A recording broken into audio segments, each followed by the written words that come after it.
Today we're going to be ranking every single Premier League striker from the 25-26 Premier League season. Now I won't be taking into account the history of the player, it will be purely the 25-26 Premier League seasons and future seasons that I believe the player has potential in. So younger players that I think will be really, really good in the future might be rated higher than players that might have had a good season last year. Now before we get into that, please make sure you do like and subscribe. As always, it helps me more than you may know. And without further ado, let's get right into it. So as you can see, the categories are best, 2 to 5, 6 to 10, 11 to 15, 16 to 20, and the worst ever. Now you will see there are 20 teams in the Premier League, yet there are 21 strikers on your screen as we speak. That is because there is one player in the Premier League who I absolutely cannot stand. He is the worst player I honestly think I have ever watched in the Premier League as a striker. Not even as a striker, just ever, in fact. It's just the worst player ever. So as we go through, I'll be putting in people as and when I see fit. So we're going to be starting off with Tolu Arokadere. I think that's how you pronounce his name. I could have completely butchered it. The Wolves striker, and right now he's the best.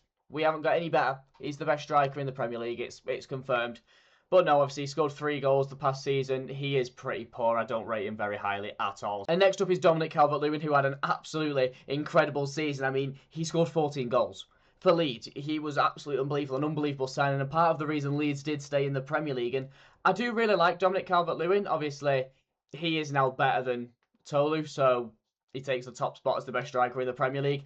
I do actually rate Calvert-Lewin. As much as he is getting on now the ceiling, he can't really get much better than he is. He sort of is at the best he's going to get. But it's still a good enough standard. I'd be very surprised if Leeds didn't stick with him next season, at least at the bare minimum a squad player, but dropping a striker that scored 14 goals for you is kind of mad. Next is Brian Brobby from Sunderland, and I like Brobby, I really do. I think there is a benefit to just having a massive striker that can hold up the ball, is stronger than most centre-backs, and can sort of bully the ball into net. Now, he did score 7 goals this season. Obviously, we did have that big incident with Romero and Kinski, I think it was, it might have been Vicario, the Spurs game where Brobby just shoved Romero into the goalkeeper, injuring Romero, injuring the goalkeeper, and he didn't even get booked for it. Obviously, that is also really what I remember him for, quite, because he also scored the late goal. I believe it was the Newcastle game where he scored that late goal. I just remember that photo of him being dead muscular. I made a TikTok video on it at the time. He was immense. I'd be terrified going up against him. But I do think he's good, but I don't think he's better than Calvert-Lewin, I won't lie. And I don't think his ceiling will be better than Calvert-Lewin. So he is going to slot nicely into that second spot for now. Next up is Beto. And respectfully, Beto and Tiano Barry are probably both of the same level, and that is useless. Now, I don't want to hear it. They scored against City, obviously, in that game that we drew 3-3 last season that basically threw away any hopes of the title that we had. They are dreadful. The reason Everton are doing not as good as they could be doing is because of Beto and Barry. They are both useless. I have no other way to say it. Are they as useless as the Arokadere? No, probably not. I'm going to have to put him in there. I don't like either of them. I think if Everton want any chance of getting any further up the table, they're going to have to get a new striker. It's as plain as simple as that. Neither of them are good enough, and that is just the way it is. And next up is Zian Fleming, who scored 11 goals for Burnley. You just heard right. He scored 11 goals for Burnley last season. That's an incredible do, and to be honest, I quite like Zian Fleming, I really do. He's just another tall striker that can get his head on the ball and takes his chances when he gets them. Obviously, as the Burnley striker, you're only going to be able to score so much, and I think scoring 11 goals for Burnley anyway, he's actually kind of unbelievable. I do think he's better than Beto. I don't think he's better than Brobby, so I am going to slot him in there, and that is 2, 3, 4, and 5 for now. I'm happy with that order. I don't think Zian Fleming's anything special, but he's definitely better than Beto and Arokadere. Arokadere, I think is his name, but yeah, we're going to leave it at that. And then it's time for Ollie Watkins, who scored 16 goals in the Premier League last season. I mean, he had a really rough start to the campaign. I didn't think he'd sort of get up to scratch, but then as we sort of got into the second half of the season, the run into the World Cup, he really did pick up, and to be honest, got into some incredible goal scoring form, and picking up 16 goals is unbelievable. And I really do think Ollie Watkins is one of the better strikers in the Premier League, to be completely honest. And he is going to be taking the top spot for now. We're going to be dropping everyone down one, like that. So that is where we are now. Ollie Watkins is the best striker in the Premier League. It's confirmed. But no, honestly, I think he's an asset to England. I really do. I think it was definitely a bonus having him in the squad. And I think he's an asset to Aston Villa. I'm surprised he hasn't had a big move to one of the bigger clubs. Obviously, Aston Villa are a massive club, but I'm surprised he hasn't gone to one of the big six that can just throw money at him and sort of pay to have him. Obviously, I think he was supposed to have a move not too long ago, and that sort of fell through. But yeah. Now it's time for the Spurs striker. I have gone for Richarlison over Dominic Solanke. Richarlison did score 11 goals last season. I think he played most of it, obviously, with Solanke being injured. So I have gone for Richarlison in there. I also think Richarlison did, I feel, have more of an impact in that relegation scrap that they were in than Solanke. And I quite like Richarlison. I mean, it hasn't worked out at Spurs as much as I thought it would. Obviously, he was good at Everton for all intents and purposes. I mean, relegation Richarlison is a force to be reckoned with. But I must say, I don't think he's better than Calvert-Lewin. I think he is better than Brian Brobby. I really do. Oh, do I? I think so.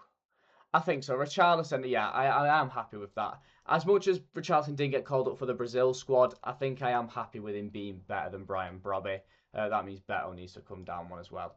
Yeah, I'm quite happy with that, I think. Now it's time for Danny Welbeck, and this is going to cause controversy, I'm sure of it.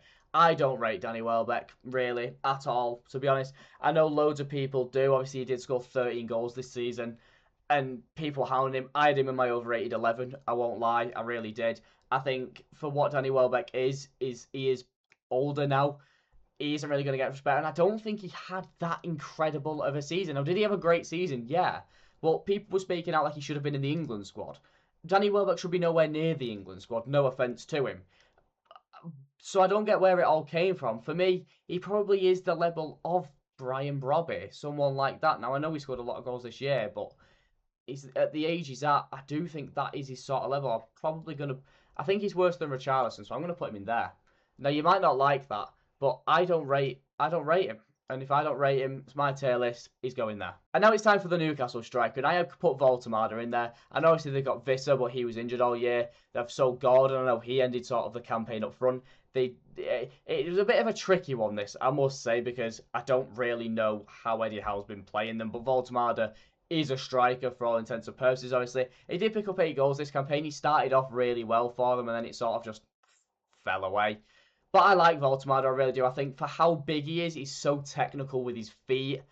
He did score an own goal in the Tyne and Wear derby. Obviously not something you want to do, really. But I do actually really rate him. I must say, I honestly think he's better than Calvert-Lewin. And people might not like that, but I think with the age he's at, the potential he's got, Newcastle did spend a wedge on him, so the scouting clearly did see a player in him. And I quite like watching him.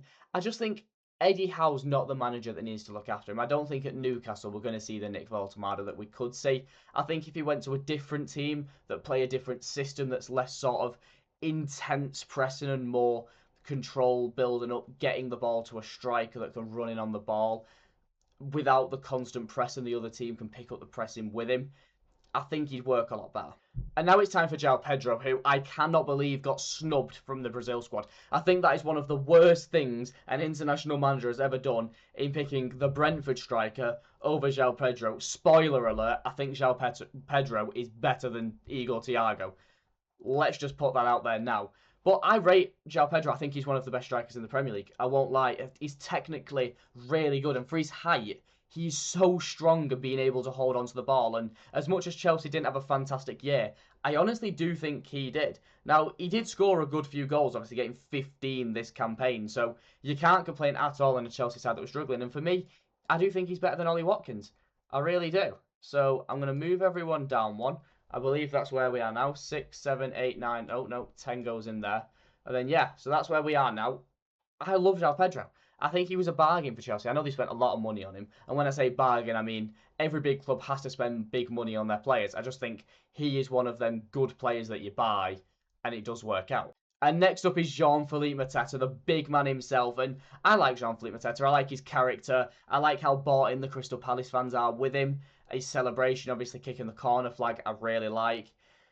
But I don't think he's that good. He's just the sort of man that gets in the right spot at the right time. I know he did score 12 goals this Premier League campaign. That's really good. I don't think the ceiling is much higher for him. I don't know if he's rumoured with a move away, but I like Mateta for all intents and purposes. I think he's I think he's probably better than Richarlison if I had to pick. To be completely honest, 2, 3, 4, 5. Yeah, so we have to move everyone down one. I do think he's better than Richarlison. I think for what you want out of a number 9, I would probably want Mateta in the City squad over Richarlison, so I'm going to put him above Richarlison. And next up is Hugo Ekitike, who obviously had that tragic injury in the Champions League leading up to the World Cup, which meant he did have to miss out. I know they have got Isak that they spent like 150 million on, or whatever the fee was, but I do think Ekitike is the better striker at the moment out of the two, and I do think he has more potential than Alexander Isak. I don't know why they bought Isak after buying Ekitike. I think Ekitike was more than enough. I get they want backup firepower, but both of them are going to want to start in that number 9 spot. And unless Iraola wants to play 2 strikers, I think he's going to struggle. Now, I know Iraola did work it out with Kroupi and Evan Nilsson, but the main striker is going to want to be the main striker. Hugo Ekitike scored 11 goals this season, even with everything that happened. So that is a great campaign. I think people have overrated him slightly, because with how much people do rave about him, they do sort of make out like he's the next credible thing, and he did only score 11 goals, and he did play a good few matches. So for me, last season he definitely wasn't better than Ollie Watkins. I do think he could be better than Ollie Watkins in the future, but I can't weigh the future too much right now. So I am going to put him above Nick Voltemade. He had a better campaign than Voltemade, but he didn't have a better campaign than Ollie Watkins, and I think Ollie Watkins is a better striker right now. So Ekitike do quite well to really push on from Watkins' level. I do think he can do. I just think he has to reach that potential. We say all the time with these players, oh, they've got so much potential. Oh, they've got so much potential when they're 21, 22, and then they get to 25, 26, and we're still saying, oh, there's so much potential, oh, there's so much potential. And then they never actually hit that potential. Ekitike needs to go and do that for him to be better than Ollie Watkins for me. And next up is Benjamin Sesko. And now, Tobes, that boy can jump. He is a freak of nature. He is. And I don't mind Benjamin Sesko. He's a bit clunky. Obviously, under Amorim, he looked really poor. Then Carrick came in and he did figure out how to use Benjamin Sesko. And he scored some clutch goals. Obviously, you think back to that West Ham game where he salvaged a goal in like the 96th minute. I don't think he's groundbreaking. I don't think he's better than Ekitike. But I do think he's better than Voltemade. And I am going to put him in there, I think.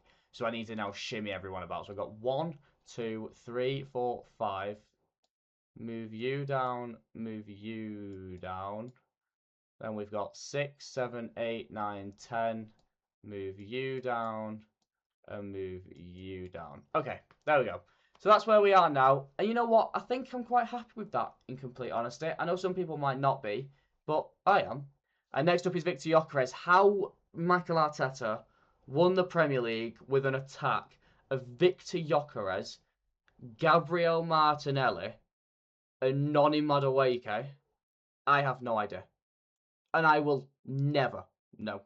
It's actually kind of impressive. Like, you have to really appreciate the Arsenal defence and midfield because they carried that attack. Seriously. Because they are poor. But Victor Gyokeres, in all honesty, I think he had a good second half of the season. A lot of people were really harsh, but at the start of the season, yeah, Victor Gyokeres was absolutely dreadful. And I know most of his goals came against sort of the teams in the bottom half of the table. But no Premier League game is easy. And his hold-up play was really good. His pressing was really good at the end of the season. I do think he had a really good end to the campaign. And people aren't going to like this. I do think he's better than the likes of Calvert-Lewin. I think he had a better season than Calvert-Lewin. Obviously, he did score a good few goals, I believe. Yeah, he scored 14 goals. So it wasn't like he didn't score much. But as I say, it was against the... I do think he's better than Benjamin Sesko, in complete honesty. And I know people aren't going to like that. But I'm going to put him in there. He's a Premier League winner at the end of the day. And I know that has minimal weight to it because the likes of like Sergio Gomez are a Premier League winner. And I bet you don't even know who that is. So I take everything with a pinch of salt. And then next up is relegated West Ham. And now I was choosing between Callum Wilson and Tati Castellanos. I do think Callum Wilson might have played more minutes, but I rate Tati Castellanos. And when the games are crunch time and West Ham were fighting to survive, it was Castellanos that was playing and Callum Wilson was coming off the bench. So for me, Castellanos was the better striker of the two, so I'm going to pick him. And I quite like Tati Castellanos. I really must say I do. I think he was quite good in all honesty, as good as sort of a West Ham striker is going to be. And I think he's the type of player that could get a move after West Ham now, and now they've been relegated and be able to perform at somewhat of a decent level in the Premier League. However, he did get relegated from West Ham, and he did only join in the in over Christmas, I believe it was, in the January transfer window. So I can't have him higher than the likes of Richarlison. Do I think he's better than Danny Welbeck? Yeah, in complete honesty, I do. But I don't think he's better than Brian Brobby. I put Danny Welbeck too high. But I'm not going to change it. I have to just roll with it. I don't think he's better than Brian Brobby. I'm going to have to put him there. 11, 12, 13, 14, 15. Yeah, he's going to have to go there. That is probably about right, in complete honesty, as sad as that is. And then next up is the Brentford striker, Igor Thiago, the man that got called up for Brazil over João Pedro, who I have as the best Premier League striker at the moment. He obviously scored 22 goals this season, and there was a serious debate whether he would get the Golden Boot over Haaland. Obviously, some people never believed that, but there was the conversation there to be had. He was in great form. He is the king of the 3 p.m. kickoff.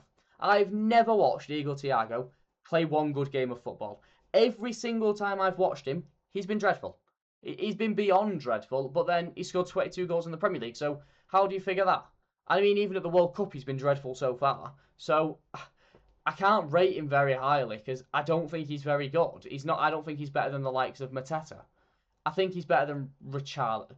I don't even think he's better than Richarlison. He scored 22 goals, and you're gonna hound me for it, but I don't rate him at all. I think Richarlison gives you more.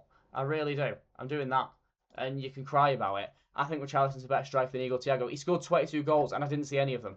I don't think I saw him score one. Every single performance this man had that was on television was garbage.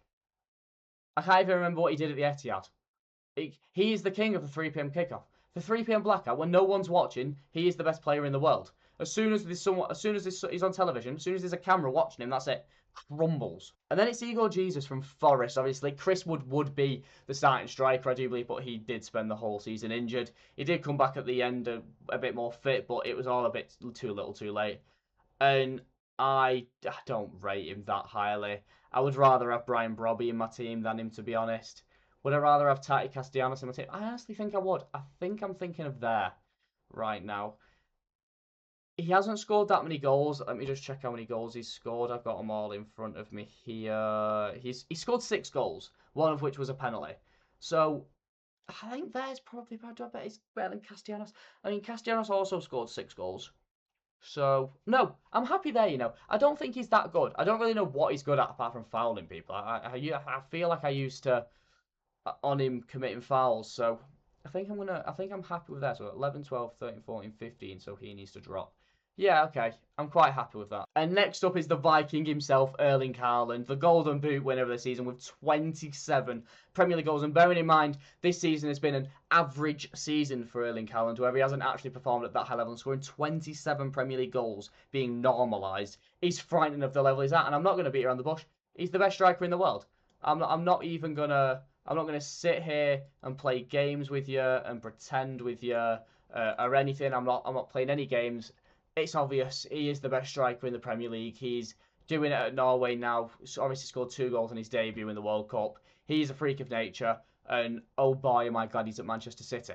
And then I've put Kroupi in for Bournemouth. Now, obviously, Evan Nilsson, I do believe, is the starting striker, but take this with a pinch of salt. I think if Bournemouth weren't managing Kroupi's minutes, he would be their starting striker. Obviously, I believe they are pricing him at about 100 million for a move this summer. So they're kind of saying he's staying here unless you want to break the bank. And I don't believe anyone will pay that. I know he was linked with City, but I am glad we're not going in for him just yet. Obviously, scored that goal against us at the end of the season that really put the nail in the coffin that Arsenal were the Premier League champions and they won the league that day. But Kroupi's incredible. I think he's got such bright future. Obviously, broke the goal scoring record for a teenager. Absolutely incredible, really. Just really, really versatile. Obviously, can play as that number 9, can drop back a little bit and link up the play, can play out on the left. I believe he might have spent some minutes there. I think he's really good, and I do think he's better than the likes of... I think he's better than Voltemade. I think Kroupi's really good. I'm starting to realise this list is completely muddled up, but you know what? I'm happy with it. Right now, Haaland the best in the Premier League. João Pedro, Watkins, Ekitike and Gyokeres. I feel like that's pretty fair. Benjamin Sesko, and then Kroupi, who I think is probably about there. Better than Voltemada and Calvert-Lewin. Yeah, I do think that Voltemada is better than Calvert-Lewin. Then we've got Mateta, then Richarlison, Igor Thiago, Mr. 3PM, better than Danny Welbeck, Brobby, Castellanos, Igor Jesus, Fleming, Beto, and Orogadare. I'm happy with that, you know. And then we move on to the Fulham striker, Raul Jimenez. And I don't really rate this guy, I won't lie. I've never really watched him have a great performance. But he is sort of a pretty... I feel like he's sort of like the Danny Welbeck type of player. He just sort of exists. You don't really know. You don't really know what he does. He just sort of does it. Like, he's just sort of around. And he scored 9 goals last year. So you can't even... Like, he is sort of just around. I'm going to put him around Danny Welbeck. Would I rather have him or Brobby? You'd probably rather have him. No, I'd rather have... No, they're both just as old. Danny Welbeck had a better season, so I'm going to do that. I'm going to put him there. Yeah, I'm happy. And now it's time for Liam Delap. And now this is the 21st player. I left the best till last. Or shall we say, the worst till last.